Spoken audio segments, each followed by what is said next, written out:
Kirk Windstein, Crowbar, formerly Down, and Kingdom of Sorrow, a band I'm going to ask a question about here in a moment. We'll get to all that. The Serpent Only Lies. Been out for a little bit. How's the reception going? Great.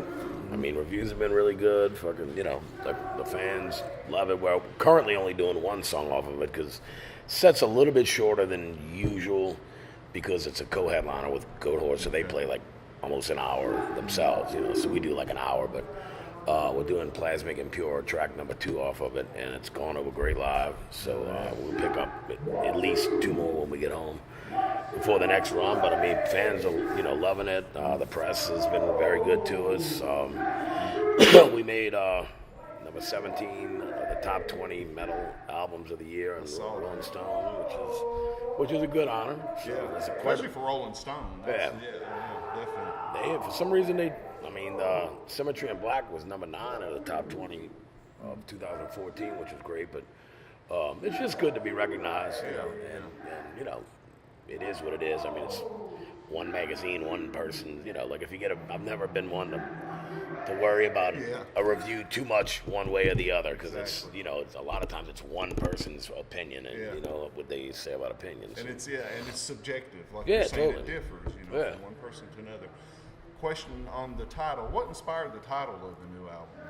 It's something I came up with. I mean, like, taken at face value, the serpent is obviously Satan, but everything I write is in metaphors. So anything evil in your life that's controlling you, if it's drugs and alcohol or a bad relationship, a shitty job, whatever it might be. It's just, sticking around something that's negative is you're lying to yourself and it's lying to you. So that's really in a metaphorical way what it means. No doubt. The return of Todd Sexy Strange. Yes, indeed. What brought that about? I mean, we've been hanging out with Todd for, leading up until him joining the band. He started hanging around like the last year and a half, where we'd see him once or twice a week, hanging around, going out to bars, going to shows, whatever. And, to make the story short, I mean, things just weren't working out with Jeff Golden. And, I had asked Todd, I said, man, things are just kind of shaky right now. We don't know what's going to happen. I'm just throwing it out there because I'm the kind of person, normally I always have a plan B, so I'm not left hanging, and I threw it out there to Todd and said, would you be interested? Are you in a position to be able to do this? And he said, absolutely. He goes, hey, I mean, if everything works out with Jeff, doesn't, give me a call. Let's do it. So Todd's presence probably has added a little fire on the stage again, I would imagine, too. Yeah, I mean, he's just jamming with him. It's like, I mean, you got to realize, we started jamming together like 27 years ago, and we jammed for a good 10 years. I was at some of those shows 20 years ago. I was telling them earlier, the Rock for Pot tour. Back in the 90s, with Sacred Right. Sacred Right. I saw that. Saw y'all play Boomers Park in Maryland, like with Testament. Yeah, that outdoor show. I remember that. Yeah, way back in the day. Wow. Yeah, definitely. That'll segue into this. Broken Glass just passed its 20th anniversary. Correct. And looking back now, of course, you probably had no idea back at that time that Crowbar would develop the legacy that it has in the years. Obedience Through Suffering will be 25 next year, I believe. Yeah, I think it's this year. I think it came out in 91. Any special plans to commemorate? No, but we'll probably kind of look a little more fast forward to the 20th anniversary of Oddfellows Rest, which is a fan favorite and one of my personal favorites as well. So, in fact, we're definitely picking up another song or two off of that when we get home, too. That's what I told the guys. It's like, I'm like, normally, when you get to be our age and you have families and homes and whatever, it's not like the old days where you pick up a quart of beer and go to practice Monday through Friday, and that's kind of like you're going out because you don't have any money to go out. So shit's different now, but I said, when we get home, let's get on a regular rehearsal schedule. Let's start picking up, a few more songs off the new record, some of the older shit that fans are asking for. and liven it up a little bit and just expand. Like when we're able to play a longer set, we're not restricted to. And that was the thing too, is a lot of people don't realize Todd joined the band after the recording was done. The vocals weren't done yet though. So all he was worried about was learning the back catalog, because a lot of the material was done after he had left the band that we do live. And that's why we weren't really able to fool too much with the newer stuff. We were worried about just getting the set list down. But anyway, everything's rolling along good, man. So. Speaking of Oddfellows Rest, of course, Sammy, y'all are out on tour with Sammy's band Goatwhore. He was on that and everything. Now, I'm going to touch upon it. It's already been played out or whatever. There was a little bit of a press-related drama over the artwork for Oddfellows Rest and the new Metallica. Oh, yeah. Any view on that whatsoever, either way? I mean, like I've said it in a few statements that I've made myself. I mean, in no way did anyone in Metallica actually go, you know what, let's rip off Crowbar. But I mean, when you look at it, it's pretty fucking. Yeah. It's maybe the artist. I mean, not saying. That's what I'm saying. If I were to point of which I'm glad, to be honest with you, it's brought attention to the name Crowbar and Oddfellows Rest, which I think is a brilliant record. So. If only the guys in Metallica will start listening to Oddfellows Rest. Yeah, get out and throw some Crowbar, props. exactly. Yeah, throw some props, Crowbar. But no, man. If anything, for us, it's like, it is what it is. I mean, if some art guy, got a glimpse of ours and said, hey, man, it's an underground band, nobody will know, whatever. Well, so be it, whatever. But if it's just an accident, then it is what it is, man. That doesn't bother me either way. I got you. Crowbar's had a lot of interesting videos and stuff over the years. How involved are you all in the process, or you yourself in the process of the videos? It really depends. It depends on the video. Like the video off of, not off of this record, but off of, there were two videos on Symmetry in Black, but the Symmetry in White video, we were very involved with the concept and in the way it was shot, the whole thing. But really, a lot of the stuff, like the one Justin Wright just did for Falling While Rising, it was like, he's such a talented guy. We just trusted his, instincts and went with whatever he said. And getting free reign. Huh? Yeah, and he did a great job, I think. Definitely.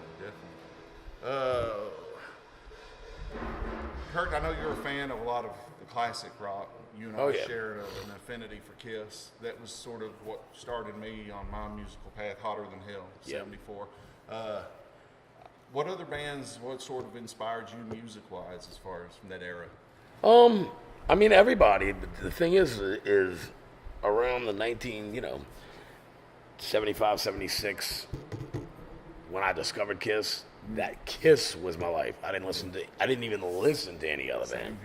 It was everything. My life was Kiss, 24/7, 365, for a few years. Yeah. And then when I discovered, because honestly, I mean, I did get, as I got a little older, I started listening to a lot of, especially, around like,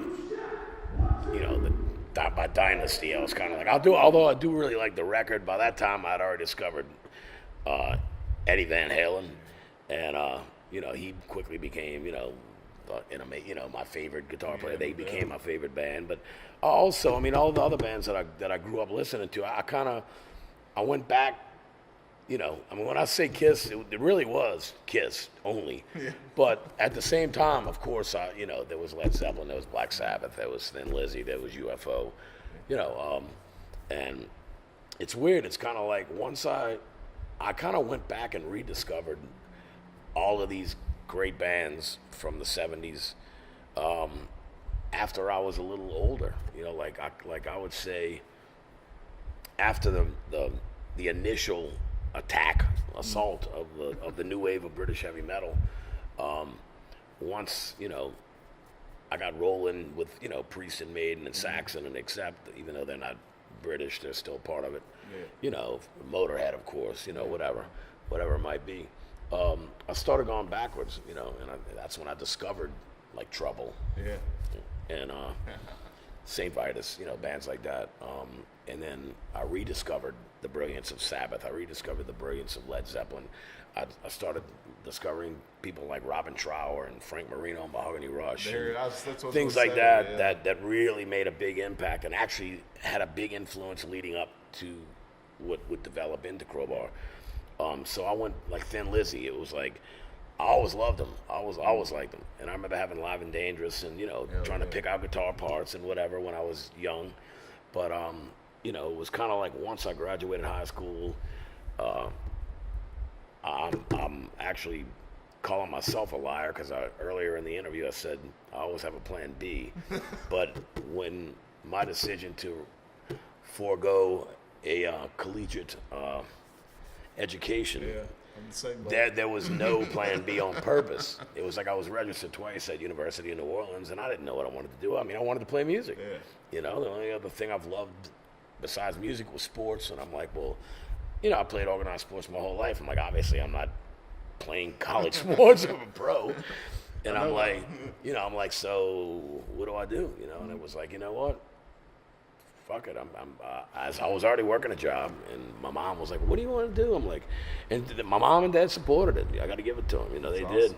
They were like, well, you need to work a full-time job. You can live at home as long as you want, as long as you pay your own bills and do your own thing. And I'm like, my mom and dad co-signed on, a fucking Marshall stack for me because I had some beat up other shit at the time. Because this was right out of high school, yeah. And they're like, you got to pay, my first car I think cost $900. They put that up front for me. I had a Pontiac Ventura. And, but I worked 40 hours a week. We rehearsed Monday through Friday from 5 till 8 in my parents' garage. We soundproofed it and everything.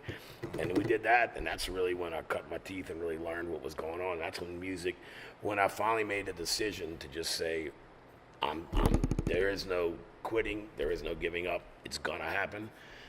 That was, I got up, went to work, came home, took a shower, fucking listened to music, played along with it. We had band practice for 3 hours a night, so I'm playing, literally guitar 3-4 hours a day, every fucking day, constantly picking out new stuff. I learned by ear. I was self-taught. I have no theory, no anything.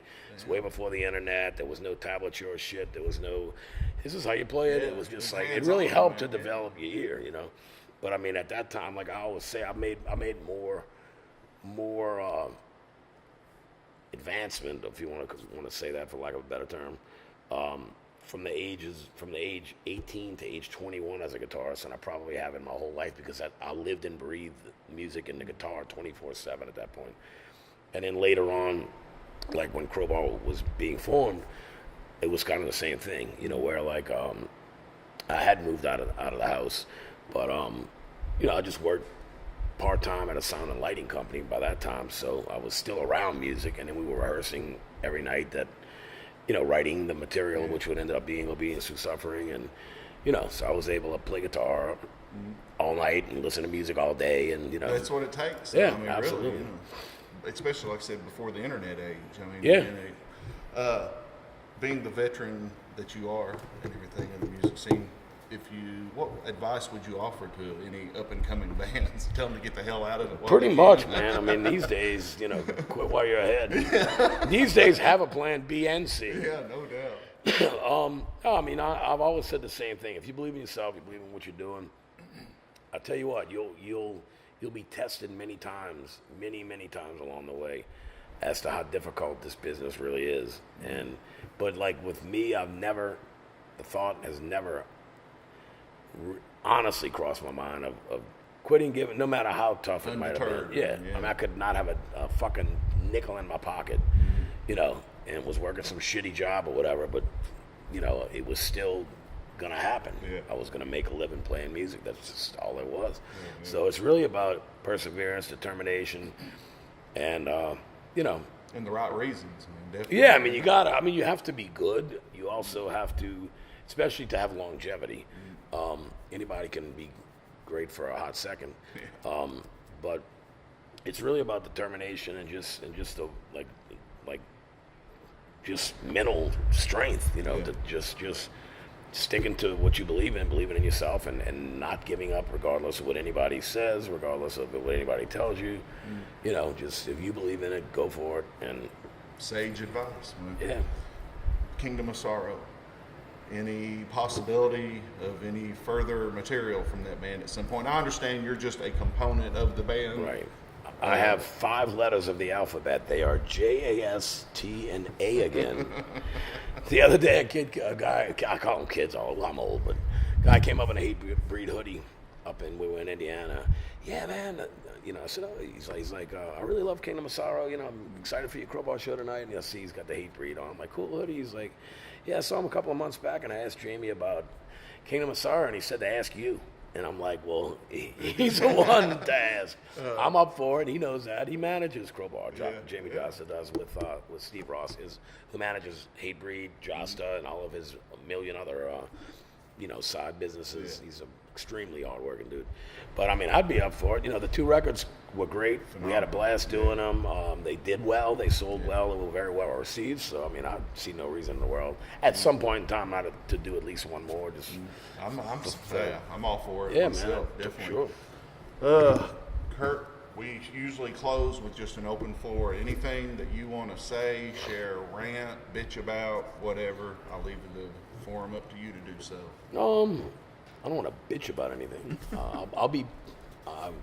I've been quoted as being the eternal optimist, so let me stay on my optimistic point of view.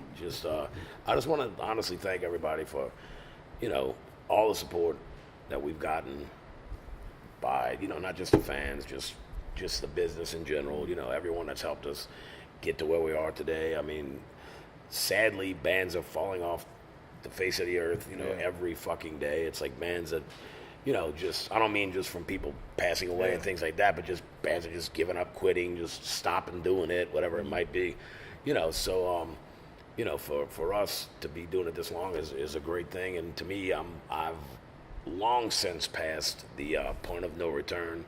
So this is all I know. Yeah, I'd say so. But a big, huge thanks, especially to the fans, number one, but to everyone who's helped us along the way, man. And we're blessed to be where we're at. And I agree. It's a lot of hard work. I get two different like outlooks, I guess, on the way we do things, because we're a DIY band, which means, a lot of times we do have to load our own gear or whatever, and I always set up my own cables and shit like that. And I get applauded a lot. A lot of people respect it, think it's cool, like, man, that's cool, And at the same time, some people, and I'm like, they're like, oh man, it kind of seems like they feel sorry for me. I'm like, look, I can afford to pay somebody to do that. It's just money I need to support my family, and by the grace of God, I'm able to stack a cabinet, put a head on top, and plug in a few cables, pick up a fucking guitar, and tune the motherfucker. Yeah. But I really think that bands doing things the way Crowbar do them. There are a lot of bands. Goatwhore do the same exact thing. We've actually graduated up to having a proper, real sound, front of house sound engineer now, which has been much needed. Because it's like, it's like fucking, petting a rattlesnake or something as far as if you're going to get bit or not, like, is it going to sound good? How's this? Oh, it looks like a nice system, and it's the worst sound ever. That's a crapshoot, Yeah, absolutely, man. So it's kind of, we've graduated to that. But I think, our work ethic, we're a working band. We're a working touring band. We tour the world. That's what we do. We love it. And I think it's a good example, a good positive example for younger bands. Definitely. A lot of these bands get a record deal, and believe me, there's not many lucrative big advancements these days. So the whole industry's changed, and they'll get a fucking brand new pop out Prevost and a 10-man crew and all this kind of shit, and it's like, dude, why? Like, I use the analogy of. And I've always respected him, LL Cool J, although he's a completely different style of music and much more of an actor now. But he was like, man, he goes, I drive past these, I drive past these guys, and I see these young rap guys, and they got their $300,000 maxed out fucking this and that, everything in their car. And he goes, I'm driving like a brand new Honda Accord. Granted, it's top of the line. heated leather seats and every bell and whistle possible. But he goes, I've also earned a lot of money over my career and set myself up comfortably, as far as my finances. And it's like the same thing with these bands. It's like, man, if you want to do this for the rest of your fucking life, don't put the carriage before the horse. Just take it one step at a time and do it realistically. I mean, like Lilac, the opening band on this tour, a brilliant band, great guys, great musicians, and they're doing it the way we did in the beginning, and they're doing it themselves. They're not, they're not trying to be something they're not. They're making, which is the whole idea of supporting another band. They're making a lot of new fans every night, which is a way to do it. And that's when you get out on the road. That's how people can say what they want, and of course, thankfully, or curse this fucking piece of shit, whatever, But the internet, the social media, they're positive and negatives to it. But the bottom line is, if you still gotta, all the fucking hype in the world, all the bullshit in the world, you still have to get up on fucking stage and prove yourself to people, to your fans, or to make new fans. You have to win them over, and satisfy your fans, and that's the bottom line. And a hard work ethic, a good work ethic, a smart work ethic is the way to go. So, for any, thanks to everybody for allowing us to get this far, but also to the younger bands, keep that in mind, because it's really the truth. I've watched so many bands come and go. Sounds like a philosophy to me, definitely, and it should work. So thank y'all. Thank you. I want to mention, Kurt mentioned the band Lilac. It's actually Lilac. Lilac. Yeah. Which I'm really looking Rhymes forward with to acrylic. seeing. That's how I remember it. Yeah, but I'm really looking forward to seeing them myself. Man. They're something. It's different, man, but in a very good way. Definitely. This is Dragon with Metal Nexus. My guest is Kirk Windstein from Crowbar, Kingdom of Sorrow, still hopefully at some point. Possible. And Serpent Only Lies is out now from E1 Music. It's a great album. It's definitely placing on Best of 2016 list and deserves to do so. Kirk, thank you so much. Thank you, brother. Appreciate it. Thank you.